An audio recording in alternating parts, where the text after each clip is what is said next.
Iran, Israel आणि America असं ते युद्ध मागचे 2-3 महिने चालू होतं.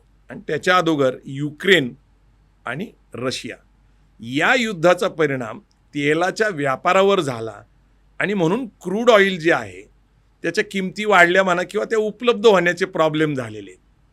आता नेमका ह्याचा इकॉनॉमीवर कसा प्रॉब्लेम होतो? बघा, किमती तर क्रूड ऑइलच्या डेफिनेटली वाढलेल्या आहेत. म्हणजे ब्रेंट क्रूड हे साधारण $60 होतं, ते आज $105-106 आसपास आहे.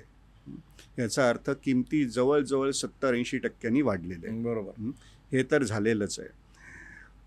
स्ट्रेट ऑफ हॉर्मुझ बंद झाल्यामुळे ग्लोबल क्रूड ऑइलचा 20% सप्लाय अफेक्टेड झालेला आहे.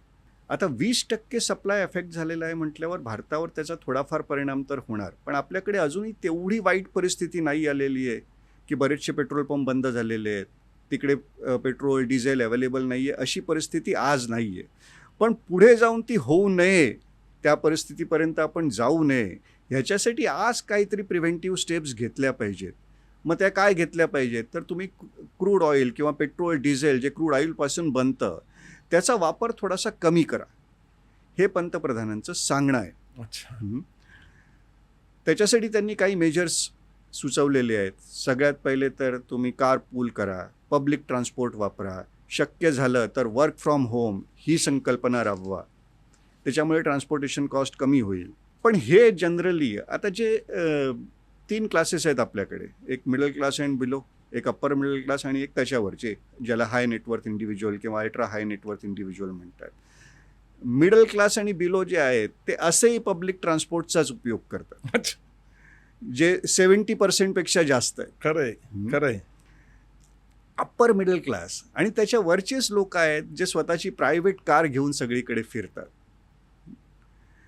आता त्यांना जर का तुम्ही सांगताय तुम्ही कार वापरू नका आणि पब्लिक ट्रान्सपोर्टचा उपयोग करा, तर मग आपलं पब्लिक ट्रान्सपोर्ट पण तेवढं सक्षम असायला पाहिजे ना. खरंय. जर का उद्या तुम्हाला ठरवलं की नाही मला बसमधून जायचं आहे, तर बसची क्वालिटी आपली तशी असायला पाहिजे. बरोबर. Metro is a fantastic system, ती खूप चांगली सिस्टीम आहे, पण सगळ्या शहरांमध्ये मेट्रो आहे का? नाही. जिकडे आहे तिकडे लोक वापरतातच, पण बरोबर. जिकडे नाही आहे तिकडे त्यांनी काय करायचं? बरोबर. म्हणजे हे आव्हान केलं पाहिजे, सगळ्यांनी हे पाळलं पण पाहिजे, पण मग त्याच्याबरोबर आपल्याला पर्यायी व्यवस्था पण तेवढी चांगली बनवली पाहिजे. बरोबर.